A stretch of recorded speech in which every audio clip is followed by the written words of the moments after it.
This is the BBC News with Fiona MacDonald. European Union leaders have agreed to ban Belarusian airlines from European airspace and have told EU airlines not to fly over Belarus after a flight was diverted to Minsk and a journalist arrested. The bloc has also said it will extend economic sanctions in response to Roman Protasevich's detention on Sunday. Nick Beak reports from Brussels. EU leaders agreed to further targeted sanctions on Belarus without giving details or a specific time frame. But diplomats suggested the measures would be aimed at oligarchs, likely to be in the oil sector, who are accused of financing President Lukashenko's regime. The 27 leaders also agreed to ban Belarusian airlines from flying in EU airspace or accessing EU airports, and called on all EU-based carriers to avoid flying over Belarus airspace. The aviation sanctions mirrored decisions taken by the UK earlier. President Biden has described the actions of the authorities in Belarus as outrageous and has asked US officials to draw up options to hold them accountable. Roman Protasevich has appeared in a video apparently confessing to organising mass protests against the Belarusian president. In the short statement, Mr Protasevich's forehead looks bruised. Sarah Rainsford reports from Moscow. Roman Protasevich speaks directly to the camera to announce that he's being held in Minsk Detention Centre No. 1. He says he's being treated absolutely correctly, has no health problems and is cooperating with the investigation, admitting his role in organising mass opposition protests last year. It is a very uncomfortable 29-second watch. Roman is clearly making a statement that's been prepared for him to demonstrate his guilt.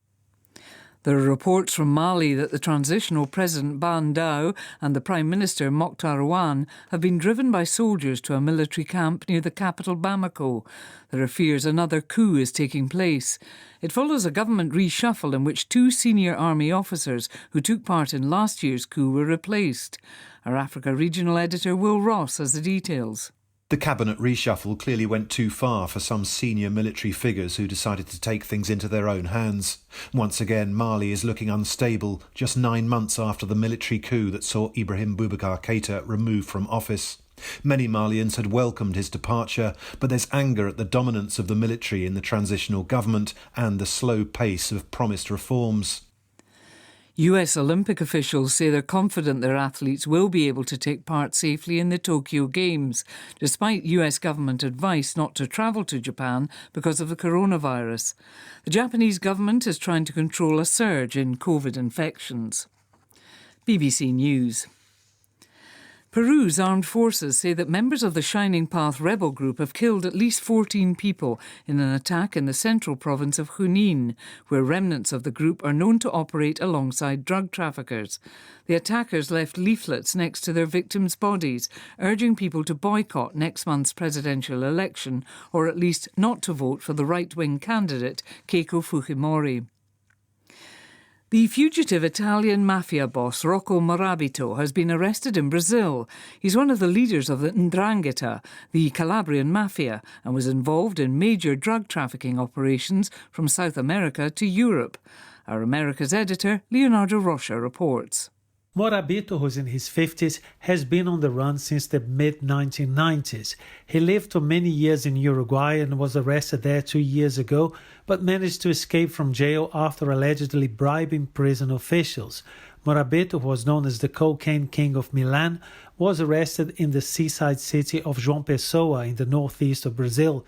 The operation involved not only Brazilian and Italian police, but also the FBI in the United States. He's expected to be extradited to Italy to spend the rest of his life behind bars.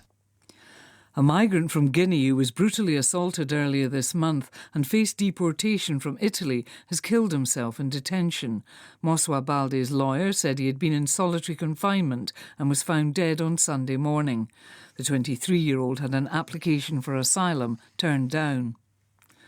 Scientists have partially restored the eyesight of a man from France who was completely blind with the help of microscopic algae.